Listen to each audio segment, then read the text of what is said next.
right, good morning, everyone. Thank you for joining us on episode 156 of Blowback, Exposing Imperial Decline. I have my regular co-host, Ian Kummer, streaming live from a suburb in Moscow. It is 7 p.m. Are you in your Dhaka in Crimea, Ian? Where are you? I'm in Crimea as well. Yes, so I'm in Crimea right now. Oh, you rascal. You got to come through Yalta and we'll get together. Yes. That explains your different background and that big sun coming through the window next to you. So, no, that's cool. That's cool. Me and Leo's going to DJ. We're going to have a house party over there soon. And then Regis Tremblay is our special guest. He is also streaming live from Yalta, Crimea, where it is also 7 p.m. And we have a title for today's episode called BRICS Takes on the PRICKS. The PRICKS, of course, is the West. And what's been going on with that is Trump's efforts to force India and China to stop buying Russian oil and energy products, and their threat to apply secondary sanctions if they keep buying this oil. And then Brazil is also being threatened with sanctions. I'm not sure Brazil is buying Russian oil, but we just have this situation where the world is trying to shake itself free of Western imperialism, and Western imperialism is doing its best to, maintain its control over, resources, markets, and governments. It seems as though India has refused to, concede to Trump's demands, and China has also said, no, we are not going to, refuse to buy Russian oil. I have more confidence that, China, of course, is not going to capitulate. But what about Modi, guys? Do you think Modi is going to remain strong? Or because to me, he seems kind of like a Erdogan kind of person where he plays both sides off and you can't really trust him. It's, whoever can offer him the best deal. He's unprincipled. That kind of seems like Modi's MO. But do we trust that India won't throw Russia under the bus? What are the chances that? Well, because we're India to do the right thing. Go ahead, Ian. I'm sorry. They're getting, so it's not really a partnership, out of principles. It's just they're getting Russian oil for a very good price. And the oil market is very different now than it was in the 1970s and 1980s. Russia's export, commodities market was pretty far behind the curve. The Soviet Union didn't really start exploiting oil to anywhere close to its full potential until the 1970s. And actually, in response to that, is part of the containment, the communist containment policy. The USA used its connections with the Gulf states to artificially reduce the price of oil. And actually, it's interesting, if you look, like even on Wikipedia, you can find this. If you look up the causes of the first Gulf War, the invasion of Kuwait, that was actually one of the things that Saddam was upset about, because Kuwait in particular was ignoring their quotas, because they set quotas on, how much oil are we going to pump. And Kuwait, because of its relationship with the USA, was ignoring those caps and just flooding the market with cheap oil. And Saddam was really upset about that because, of course, Iraq depends on oil prices too. And that was one of the reasons he ended up invading and annexing Kuwait. But now it's different because Russia is much more substantial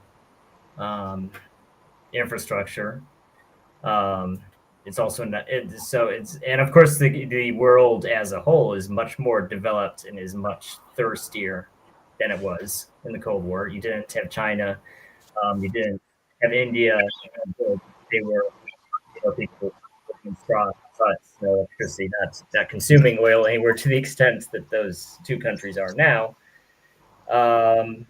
It's not like, it's not really a light switching where you can't just say, well, they don't want you to buy Russian oil. It's like, well, okay, where are they? There's no, it's just not really a realistic demand anymore.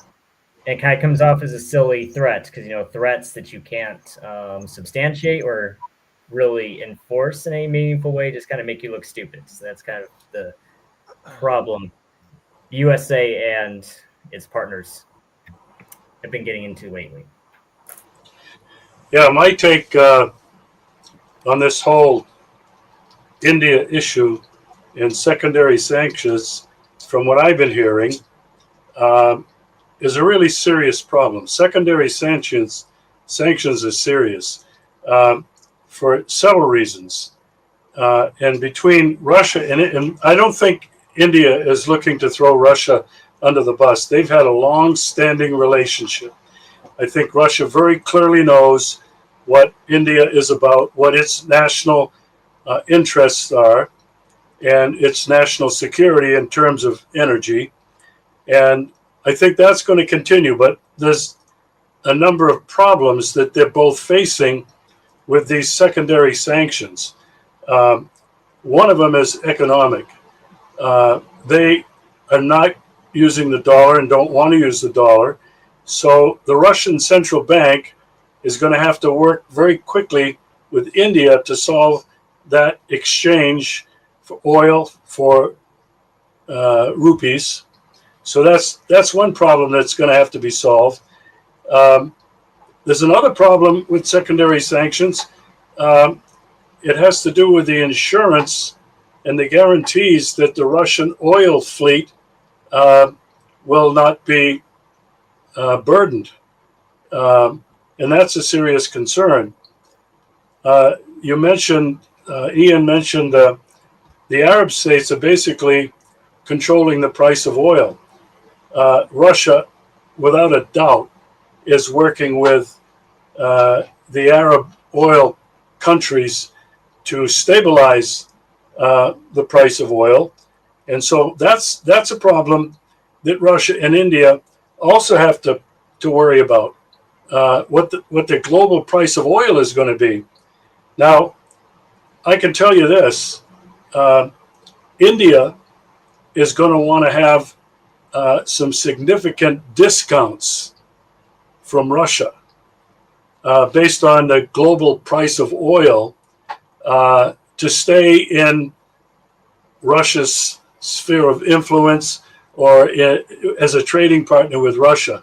So there's one more thing that I think people have to keep in mind is whether it's true or not, but the Russian security services have said they're revealing a plan of the UK to create a false flag event, blowing up some barge full of oil and blaming it on Russia, so that then the United States and the West can take even more threatening actions against Russia. We're so close to all-out direct war right now that if the latter happens, a false flag, we all know what that usually does. It triggers a war. I don't see how that's avoidable. And so I think given what I've just shared, and I'm not an expert on this, I'm just listening to what some local commentators have been saying. This is very, very dangerous territory that Trump has put the entire planet on. And I'm going to leave it at where it is right now, but I'm going to want to come back to Trump and his strategy and how he's using his strategy to pump up his own ego. But maybe we can come to that a little bit later. This was enough said on the sanctions between how they'll affect India and Russia in terms of oil and other trade. Yeah, I didn't want to jump in and say that point, but I was really wanting to after Ian said what he said. I thought directly about this threat from the, British security, commando teams to do some kind of a false flag. And the Russians are saying that it's going to be like an environmental disaster. Alternatively, you could definitely foresee how at the end of by the 8th of August was Trump's new deadline to Putin to Russia to make peace with Ukraine, a unilateral peace, freezing of the conflict. First it was 50 days and then he cut it down to 10 days. And I think it's really like in like 3 days from now. So I think it's very likely that we could see 3 days from now, we could see the British, doing attacks against, they call it the Ghost Fleet. It's just the Russian-insured Russian oil tankers that are distributing, their energy exports to places like India and China. And so those could become targets immediately following the end of, Trump's deadline, and then you have, like you said, the other false flag, which is, an environmental disaster. So yeah, very soon, I think there could be escalations, and the British are the worst. Like, that's just all they do is cause trouble. And like you said, I mean, Russia might not have a lot of patience for it. And they could, respond even, in kind. And then it's off to the races, which is just bad for humanity and totally unnecessary. Well, interdicting shipping, closing ports is an act of war, and they can get away with that with countries that don't necessarily have the capacity or the willingness to do anything about it, like Venezuela. But doing that to a major country is a different game. So far, everybody's kind of avoided direct warfare, but interdicting shipping is an act of war. So, conceivably, Trump will do that because he's not the smartest guy on earth. But so the pattern so far has been avoiding direct conflicts. And I'm thinking, the British could do it without Trump's approval. They want to push Trump. They're the crowd standing, around the two people, shoving them into each other. That's what the British do. And so, they might do it without Trump's approval. And the other thing is, I think they would have plausible deniability, right? It would be some kind of a, we don't know who just blew up that tanker. Nobody's taking credit, just like the pipeline, just like the Nord Stream pipeline. I mean, Russia obviously is going to have intel and they're going to have a pretty good idea. But, why can't you just blame Ukraine? Like, get Ukraine to do it. And that's the plausible deniability. The question is a British provocation with the goal of pushing the USA and Russia into a conflict. The question is, how would it push them into conflict, right? And how would it be sold to Americans to support being pushed into a conflict? So those are two factors that have to be, Britain can't just do something, say, oh, well, America is now going to be at war with Russia. They have to think about, how is it going to cause them to be at war? And, you can sabotage one tanker, which would be embarrassing and be a provocation, but I don't think that's, especially if there was just a plausible deniability that, and not to mention there's, thousands of tankers every year, wouldn't even be a drop in the bucket. Tankers just crash on their own, and there was no sabotage, so I'm skeptical anything will come of this. That's my, I guess, personal opinion. You think we are catastrophizing? We are. Well, not necessarily catastrophizing. I think it's worth discussing. It's worth thinking of, gaming it out. How could that possibly, lead to a conflict? And what would their goals? You would be surprised to see Ukraine go after the exporting capacity of Russia, by sabotaging things. Well, Ukraine is going could absolutely go after tankers. I mean, and they can go after. I mean, they've gone after oil infrastructure. They've gone after airfields. They've gone after energy infrastructure, trains. Sure, but that's not the same thing as actually stopping trade between India and Russia, or China and Russia. And that's far beyond the capabilities of what Ukraine can do, even with all of their NATO weapons. You know, you're talking about Ukraine doesn't have the capacity. If anybody does it, it's going to be the UK. It's going to be France. It's going to be the United States that will just again use Ukraine. But I don't see Ukraine. Right, because we're talking actual blockades here, and that's pretty serious. Yeah. I think what I've been focusing on is we've been seeing these threats come from Donald Trump, and we've been seeing actions of Donald Trump threatening Iran. Either you come to the table and you give up your nukes, or I'm going to bomb you, and he does. He bombed Yemen, same thing, going to threaten you, and he bombed them. He's threatened to bomb anybody who doesn't bow down before him with violence. This is Trump's whole modus operandi. He wants to be respected by acting violently. And that's what these threats are. That's what these sanctions are. You know, he's trying to intimidate Putin by saying, you know what, I don't like what Medvedev said about the dead hand, and, you know, this is what will happen if you attack us. And Trump actually, I think, was sending those subs as a threat to Putin, because Putin and Russia finally pulled out of the INF treaty that they were unilaterally upholding, that they would not deploy short-range land-based missiles. And the United States has just done it again, and they've already got short-range dual-purpose missiles throughout NATO. And so what was Putin's answer to that? Forget about what Medvedev said.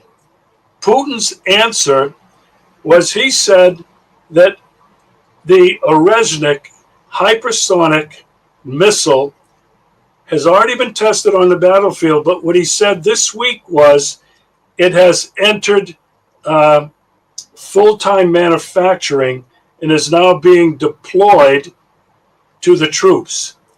Now, that Orezhnik is a missile that everybody agrees United States, NATO does not have the ability to stop it. It's hypersonic. It can be nuclear tipped or it can be conventional. Even conventional tipped has devastating, nuclear-like devastation that doesn't leave the radiation. And they used it in Ukraine. And so here's how I see it. Trump is trying to threaten people by acting violently and threatening Russia. Hey, I'm sending nuclear subs. How does Russia respond? Well, the Orezhnik is going to be fully deployed. And by the way, we're going to put systems in Belarus by the end of the year. And so this is what I see happening with Trump and everything he's doing. He wants to be respected, and he keeps talking about it. Putin respects me. Modi respects me. Everybody respects. He has a need, a huge need to be respected, and his way of getting it is violently. He reminds me of a mafia don. Yeah.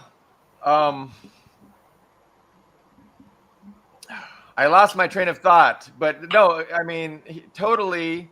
And that's the gangsters of capitalism. Western imperialism is a mafia-like organization that is interested in maintaining their rule. And these idea that they care about democracy or liberal values. That's just the ideological smokescreen that they use to, perpetuate their mafia-like rule. They're interested in control, dominating governments, resources, markets, and controlling those for their own benefit. Russia represents an intransigent, group that they have to subordinate, and Russia doesn't want to bend the knee, China's not bending the knee, Iran's not bending the knee, and so they become targets of the imperialists. But what else has gone on this week? Because there was a few things that crossed my mind while you were talking, but I definitely didn't want to interrupt you, and now those things have escaped. I'll tell you one thing that's happened this week, and it's connected with what I was just saying. Putin had a telephone call that he initiated with Netanyahu. And they didn't talk about Gaza. They didn't talk about Palestine. What Putin and what is being interpreted here in the readouts is Putin told Netanyahu, Iran now has our S-400 defense systems. The message was to Netanyahu and to Trump in the United States, don't even think about attacking Iran again. And of course, this whole issue with Israel and Iran, Israel and Palestine and Gaza,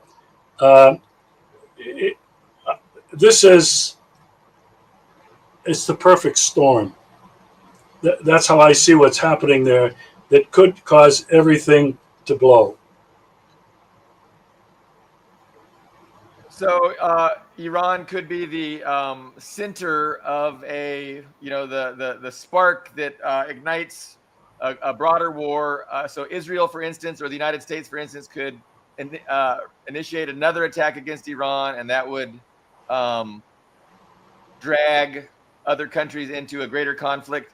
Now, Azerbaijan and Armenia, it seems that's kind of the new strategy, the Western strategy to deal with Iran. That's their new front that they hope to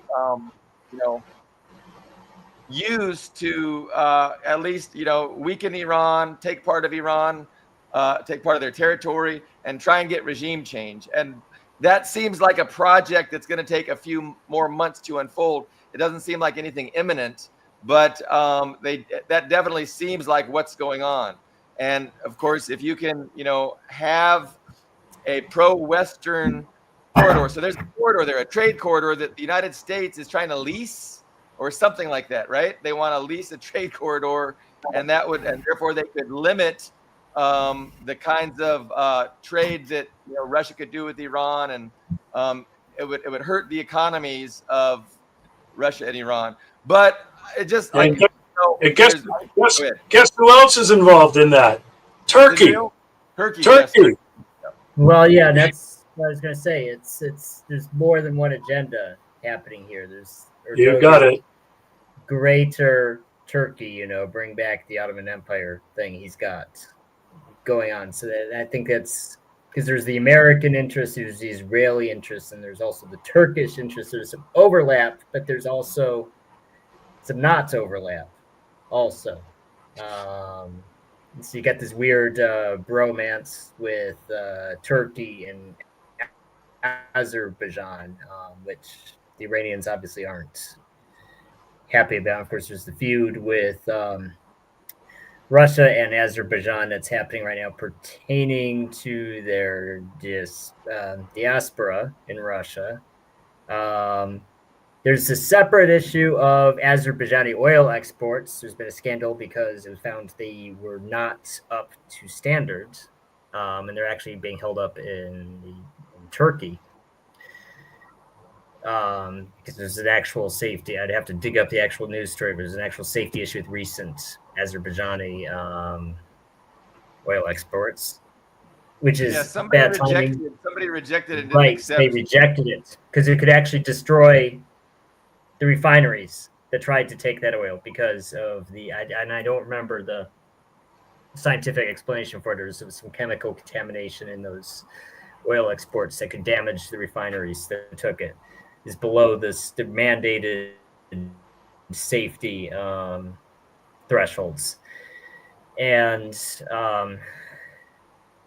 but yes, because Russia's overland link to Iran is through Azerbaijan. You know, the good old Soviet Union, you just had that land border, but now, and in the Russian Empire also, you just had an actual land connection, but now they don't. It's through Azerbaijan. And there's in the Armenia, they're doing the NATO exercises, and Pashinyan, however the hell you say his name, is doing that crackdown on the Armenian church. He's arresting priests, which is very similar to what Zelensky did. They had this kind of weird, you know, to be a part of the Western liberal democracy order, you have to crack down on your own church, whatever that church is, right? So the Ukrainian church had a crackdown on the Ukrainian Orthodox Church, and the Armenian government is cracking down on the Armenian Orthodox Church and arresting priests. And I do think there is an Iranian connection, but there's also, like Regis said, a Turkish connection. I'm not quite, it's not immediately clear to me what Turkey's trying to accomplish there, but there's a Turkish connection also. Yeah, there's a lot going on, but it definitely seems that what the U.S. is doing in those two little Caucasus states of Armenia and Azerbaijan, of course, Azerbaijan has really tight relations with Israel too, is, they're trying to use those countries to weaken Iran and weaken Russia and cause problems, like they did in Georgia. Of course, it seems like Russia has stabilized the Georgian situation. The Georgian people, to their credit, have put in a government that is, not going to be an enemy of Russia, which is good. But yeah, no, I mean, I'm just waiting for it to unfold, but it just seems obvious that they are going about, causing problems, and they have some kind of a strategy, some kind of an agenda to continue the regime change efforts against Iran and to, further cause problems for Russia. Now, David K., it's my bad. I guess my title, I want to blame autocorrect, but it's probably not autocorrect. I shouldn't have put a K in the BRICKS in my title. So thanks for pointing that out. We're going to blame Carlo because he's not here. We'll blame Carlo. We blame the guy who's not here. That was actually Carlo's fault. Carlo Parcelli with a P. It was his fault. I get so wrapped up, and then I forget what we're going to talk about next. Well, I've been to Armenia twice. I have some good friends there, and I have been covering the unfolding situation in Armenia with a woman,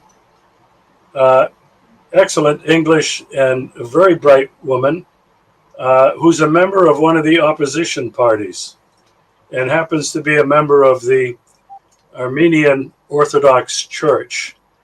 And what I'm hearing lately is that the Armenian diaspora is starting to exert tremendous pressure on what's happening in Armenia, and they're putting it on countries like the United States, where there is a really large population of Armenians. They're putting it on France, and even in Russia. Armenia is one of the countries that has maintained excellent relations with Russia, and the attack on the church, in her opinion, is the thing that will take Pashinyan down. The church goes back to the 1st century AD. It is the first Christian nation, yes. Yeah, in 320 or whatever it was, where it became the official religion of Armenia. And I've visited many of those churches, many of those monasteries, and met a number of their priests. And so what she's telling me is the church is applying pressure from the pulpit, And the people, if they're going to rise up and overthrow this, or if the government, they can get enough people within the government, their parliament, to impeach Pashinyan, or when his term expires, he won't be reelected. It's going to take the church, and it's going to take massive outpouring of civilian Armenian Catholic people in the streets.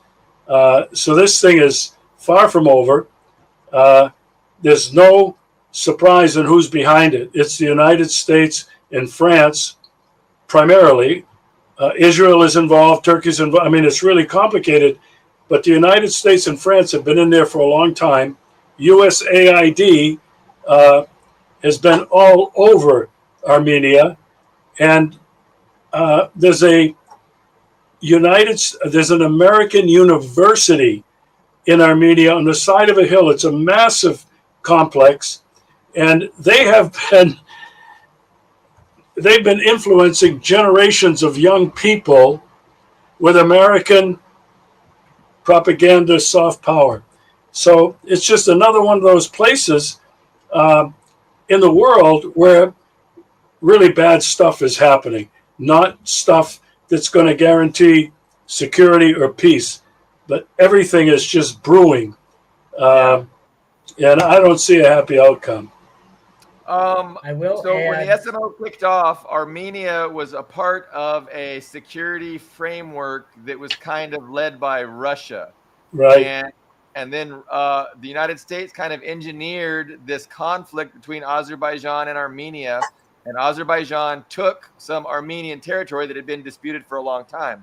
And it seems like the government was all complicit in that because they wanted Azerbaijan to take that territory because it would allow them to drop out of the Russian framework, the security framework, and turn the people against Russia. So the people could say, look, Russia doesn't protect us. We need to turn to the West. So it seems like it was just an overt, conscious strategy of the Armenian government to lose a war just to justify, turning away from Russia and turning towards the West, where otherwise they would never get support to do that, if not for, engineering this conflict, losing some land, and, condemning Russia for not doing more to help them. Yeah, and what I'm hearing from my friend and my source in Yerevan is that the people are turning against this government. The people were violently opposed to the exile of like tens of thousands of Armenian-speaking nationalists from Nagorno-Karabakh, the territory that was just given by Pashinyan to Azerbaijan. So the people have not been happy with any of that. Anyway, enough said on. You were going to say something? Yes, it's complicated. I wouldn't say the conflict was engineered by the USA. It goes back, of course, a very long time, and they've been having this low intensity. I'd call it a low intensity conflict between Azerbaijan and Armenia since the 90s, since the Soviet period. And the previous conflicts, Armenia actually won, which is strange because Armenia is the smaller and weaker country of the two. But it's Pashinyan's government that, like Regis, and you said they gave it, they frittered away that military victory and basically gave that territory back to Azerbaijan.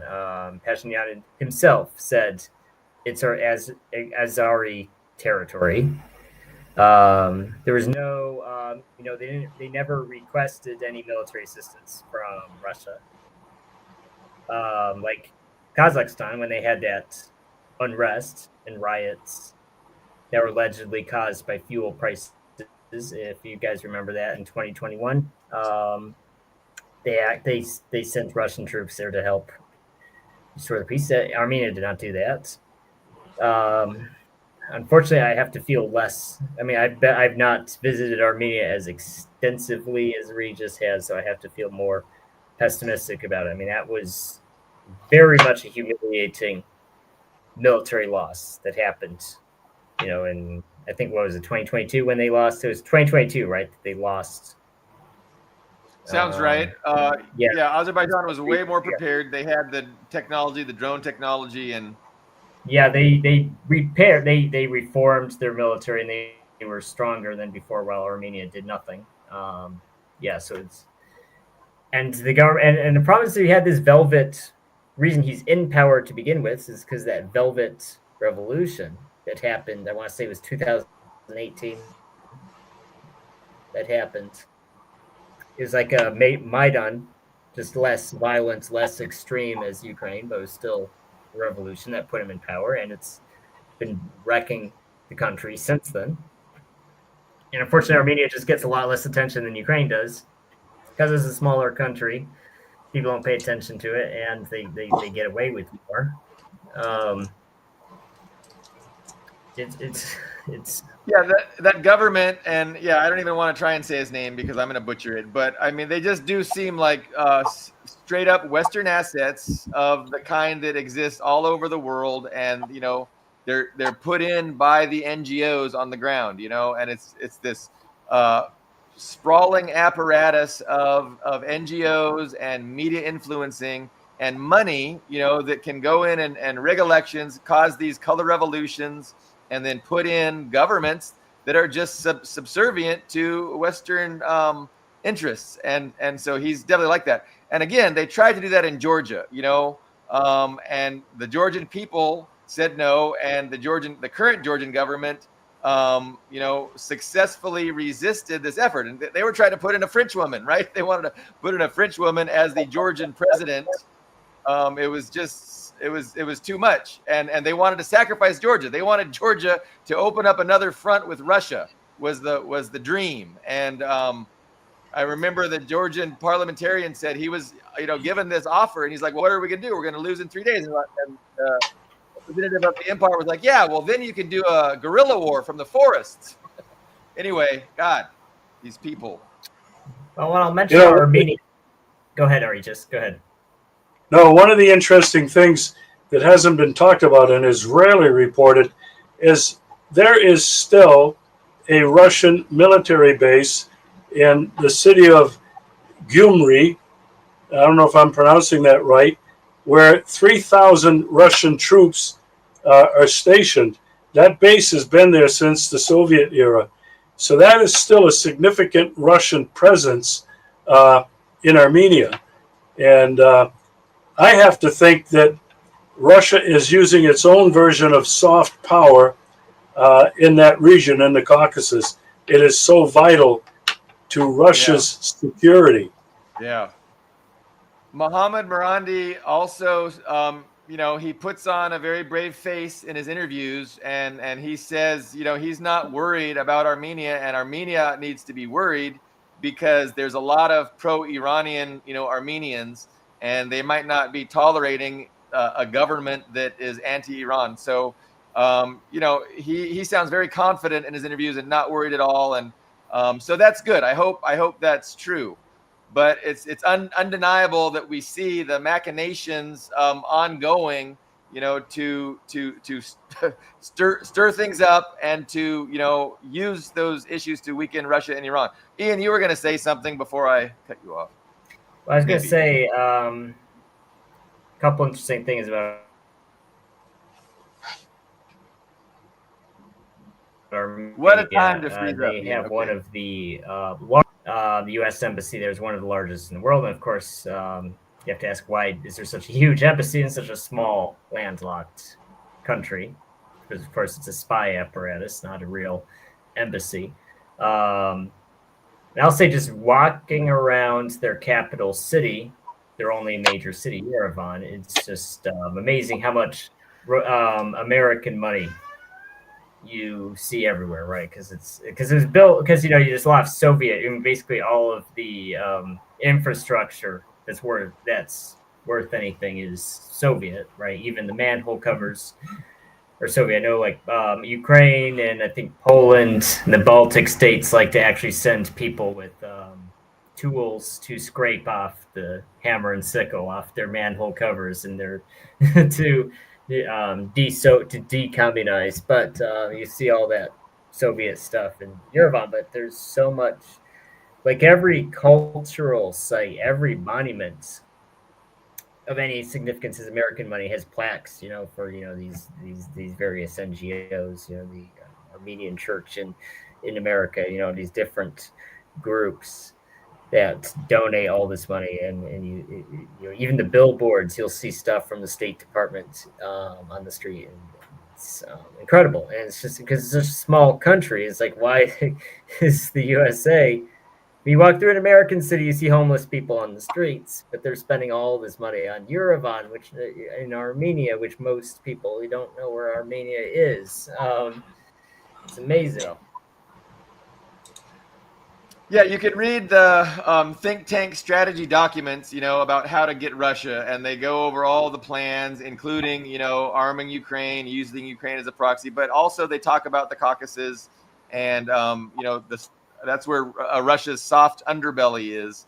And so it's unfortunate. It's unfortunate that the West does not just agree to an approach with the rest of the world of peace through mutual prosperity, and they're insisting on struggling for hegemony and to maintain their control of the planet.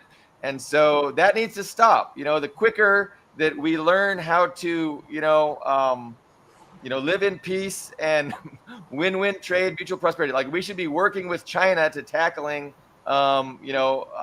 humanity's problems. There's a lot of them to list, but instead of dealing with other countries with respect, it's always we just want to dominate and control. So that is the primary problem that is going on right now, and you just wonder, like, when is the U.S. going to realize that their efforts are futile and counterproductive?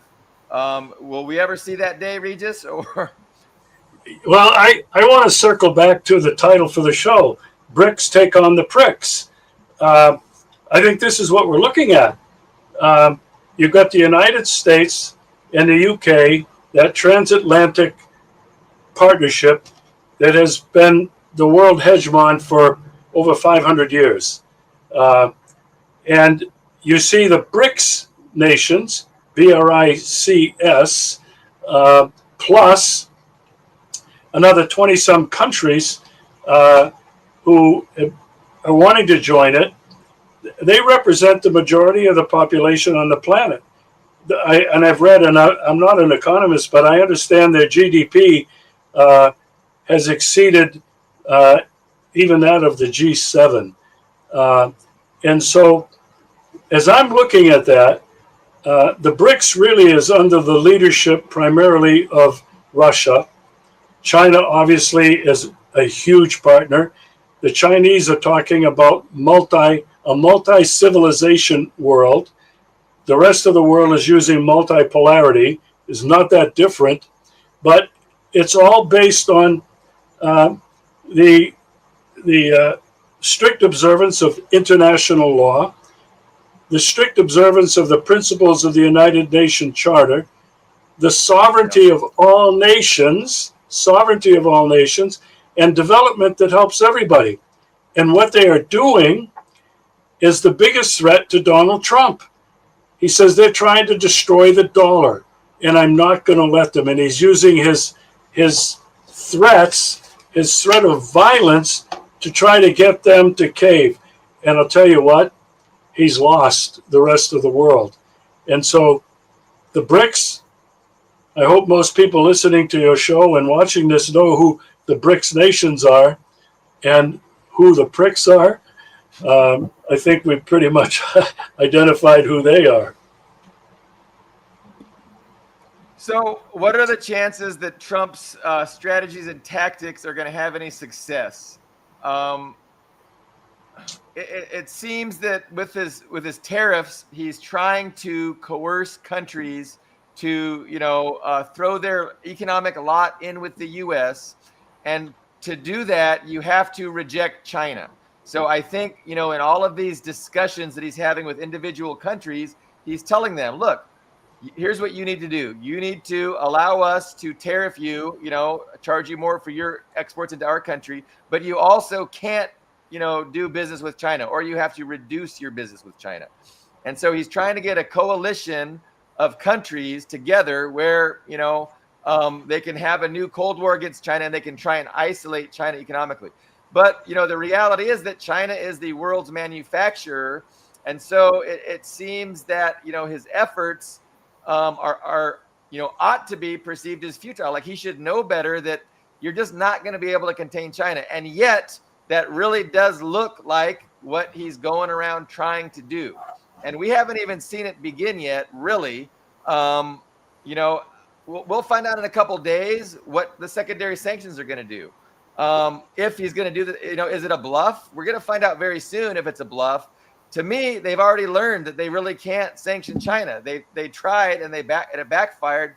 They had to, quickly go back to negotiations and really de-escalate. They had to do some serious de-escalation with China because they saw that it wasn't working. But it's like they just haven't given up. And, is it possible that they can come to the realization that, okay, we don't have the cards to play. We need to just change our entire approach. Is that possible, or is that not going to be possible? I'm going to go to Ian since he hasn't gotten a word in. But I don't know if you can talk about something else if you want, Ian. No, it's a good question. I think,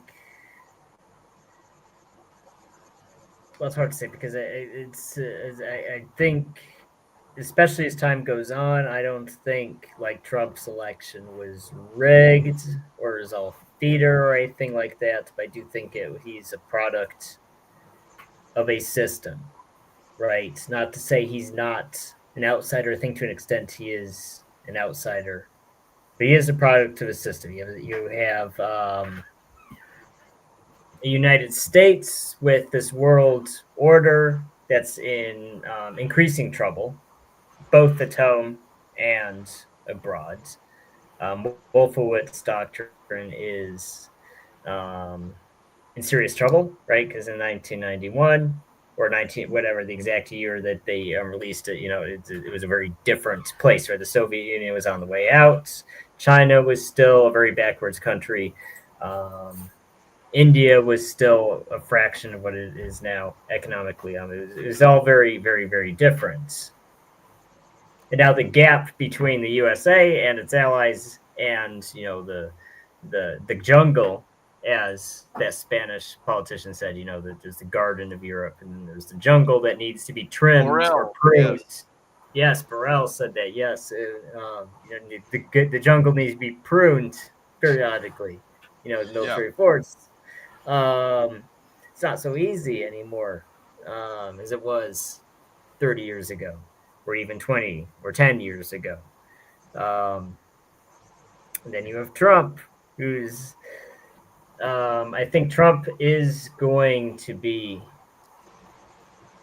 even more important than Biden. He's going to be a very, very important president, especially in hindsight when we look back at this period, because he's really in the position to make or break. I mean, he's in the right time. He could be that guy who, saved the American economy, who saved American face overseas, or he could be the next Nixon. Nixon came in with Johnson's war. That's what Nixon came in with Johnson's war in Vietnam. And then Johnson's war became Nixon's war. I think that's literally what's happened with Ukraine. Mr. I can end the war. Biden's war, but how could it be Biden's war still? Anyway, yeah. Right. I mean, he's blaming Biden, like in that Truth Social tweet, where he's like, it's not, the war is bad, Putin is bad, Russia is bad, and it's not my war, it's Biden's war. Well, Biden isn't president anymore. You are president. So, yeah. It's Trump's war now. the guy who could end it in 24 hours, and 24 hours became 50 days, and 50 days became 12 days. And he's saying, well, it's not my war. Well, okay. So, and of course, there's Israel and Gaza. Now Trump is the Zionist candidate. He's the pro-Israel. He loves Jews. He loves Israel. He loves everything Israel.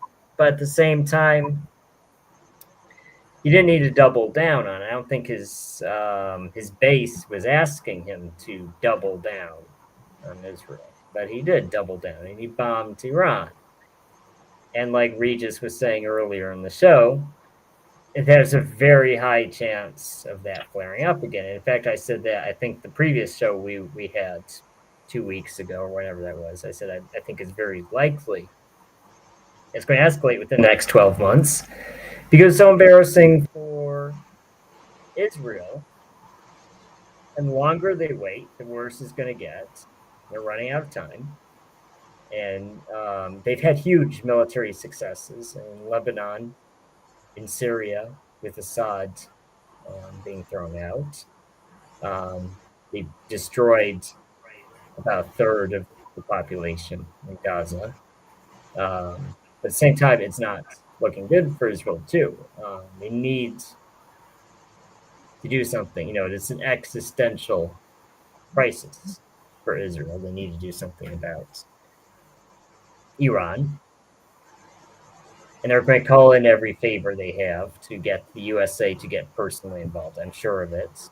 That's probably going to happen in the next 12 months. And it's going to be Trump. It's not going to be Biden. It's not going to be Kamala Harris. It's going to be Trump, who gets the USA up to its neck in at least two different wars, and doesn't fix the economy. His magic tariffs don't fix, don't bring manufacturing back. He's going to have all these failures. It's as of right now, it looks like Trump's dropped the ball on almost every single thing he campaigned on. And so that's the Trump legacy he's setting up for himself right now. Well, the thing I'd like to add, and I agree with everything Ian has said, Trump is up to his bottom lip right now with this Epstein thing. And the media is all over it. People who were his supporters are now being flooded with all of this information about Trump and his relationship to Epstein. And then there's Trump's connection to Israel. Was Epstein a Mossad agent? Trump obviously is beholden to the Zionist lobby. So, a lot of these things are now coming out that are really complicating things for Donald Trump. I've been saving for the last couple of days several photographs of Trump that had appeared all over the place. And if you look at his face, he's got bags under his eyes. His face is drawn. He looks tired. There was a photograph of him, I guess, walking on the lawn back to the White House where he was kind of slumped over and he looked exhausted. I think that Trump is scared to death that he is losing it, Ian. Everything he's promised is not happening. And that's got to be putting tremendous pressure on a guy who's a narcissist, who needs praise and adulation for being great. I wouldn't surprise if one day we wake up and he's probably had a heart attack. The pressure that he's got to be feeling. My personal opinion on Trump and Epstein is that Trump is not personally implicated. I'm sure he knew Epstein because Epstein was up in, the cream of American, of Washington. I'm sure he met him multiple times. I don't think Trump did anything bad in regards to Epstein. I don't think he personally did anything, especially because that was like a centerpiece of his campaign. Why would you make it a centerpiece of your campaign that you're personally implicated on, your supporters are going to be asking you about after you win? It's not really. Yeah, that's a good point. But I do think it's serious enough that it could bring down it's serious enough it could bring down the entire American political system. It would implicate so much of the American leadership, just in horrible ways, because that is, and I will say that's one thing about America. We're more obsessed with sex than other countries. So I think, in some other countries, one of their major political leaders being caught with an underage boy or an underage girl wouldn't, cause riots in the street. They'd be like, well, dude, you shouldn't have done that. They wouldn't necessarily riot over it. But in America, we're very much, that's very, it's very, that type of stuff is those type of topics are very important to us. It's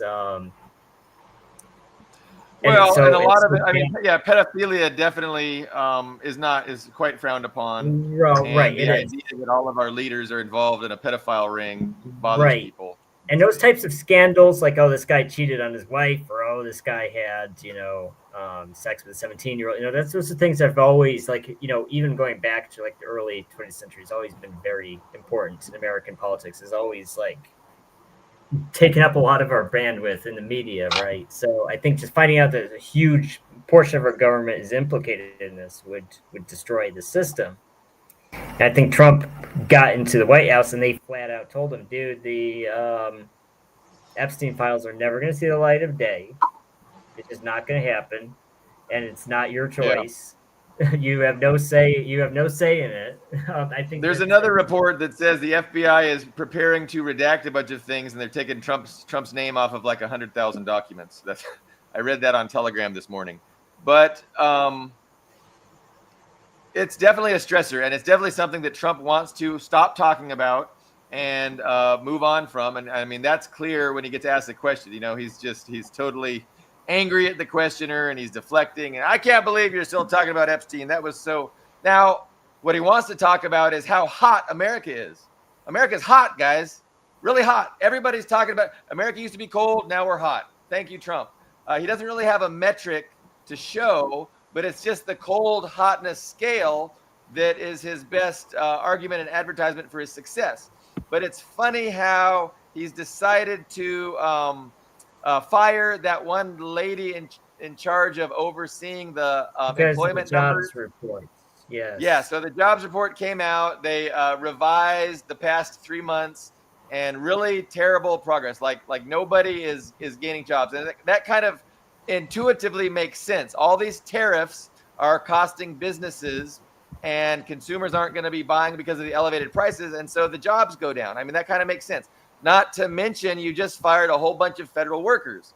So, I mean, the idea that the jobs didn't go way up is a no-brainer, but he didn't like it, so he fires her. And this kind of gets to the heart of, the problems that Empire is having. And Tucker Carlson had this lady on in an interview, and she brought up the 20 trillion missing dollars from the Pentagon. And she was talking about this particular legislation that was passed that allowed the government to appoint secret people in a secret process who have the secret ability to just move money around without any oversight whatsoever. And because essentially the oligarchy has discovered that transparent democracy is not going to be, is not going to facilitate their interests enough.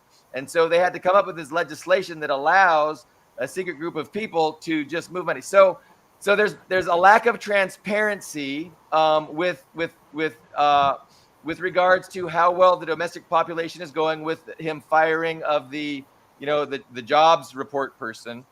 And then you have a lack of transparency with budgets, and they can put money wherever they want without any accountability. And all of this because they are feeling under threat. They are feeling that, hey, we're getting into a tense situation. We have to do something, and we have to unconstrain ourselves from the constraints of democracy, from the constraints of transparency, and from the constraints of accountability. They don't want to be transparent or accountable for what's going on because they're fucking losing, and it's a big mess.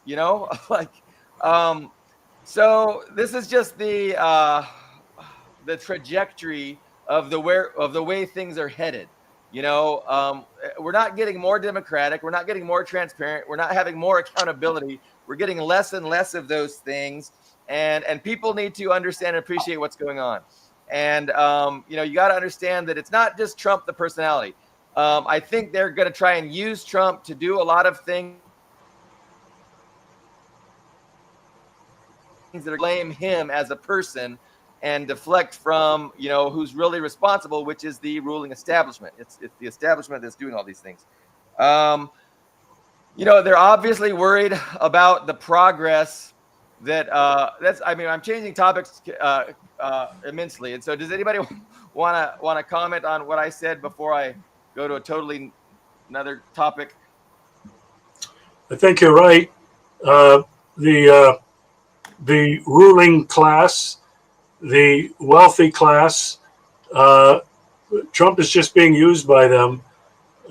They're doing everything they can to hang on. Unfortunately, I think they're losing. I think Russia, China, and all of the BRICS, and Lula in Brazil, and Modi in India, they know the game is over.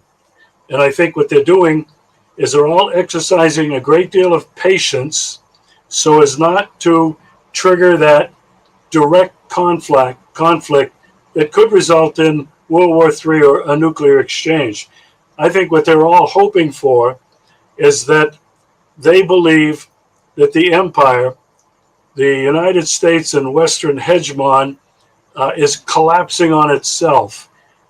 What they might be hoping is that it'll be a soft landing and not a total, complete burnout crash, because they really do need 350 million people as a market, as a partner in not only the exchange of goods and trade, but in establishing a new world order with the United States playing a role as just one among equals.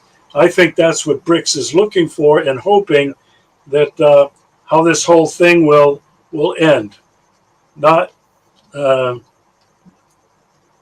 maybe with a whisper and not with a crash. Right. No, I completely agree with that analysis, and I've said that many times. That is their job, is to weaken and allow Western empire to collapse while doing the least amount of harm possible. Economic harm, harm in terms of war, nuclear war, regional war. So, and that's a tough job, but that is definitely their primary interest, is to just manage this decline and manage the taking away the ability of the empire to cause all the problems that they have been causing historically and are still trying to do. But yeah, it seems like little countries like Britain are the ones trying to make sure that things come to a crescendo and a big bang instead of going out with a whisper.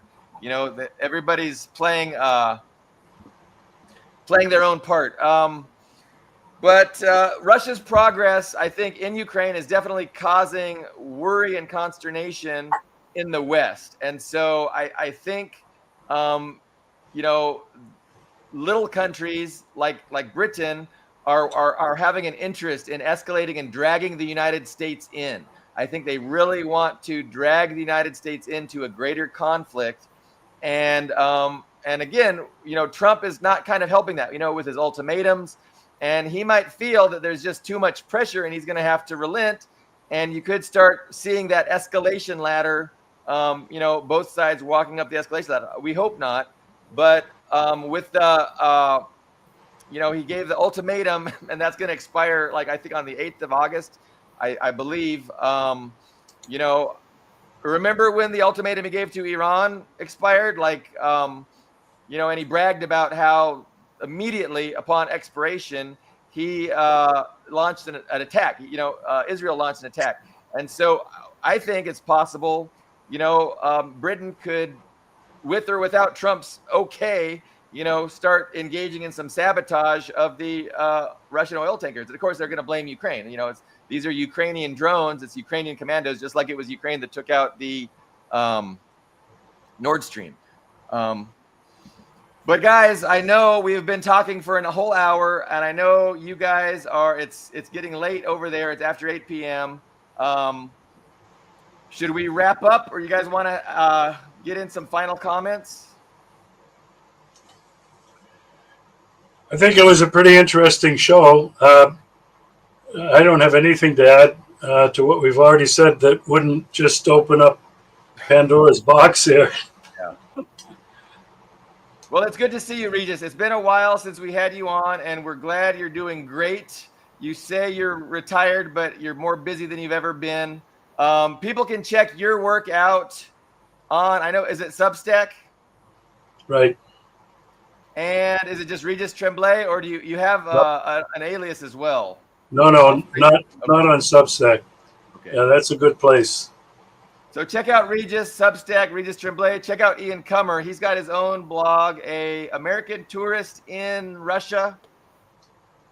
And it's called, the actual title of your blog is what? That's the readingjunkie.com. That's the blog. You can Reading find that on Junkie, that's right. And I have Substack also. So readingjunkie.com. Okay, let's wrap up, and we will reconvene hopefully this Friday. Thank you so much for watching, and we will see you then.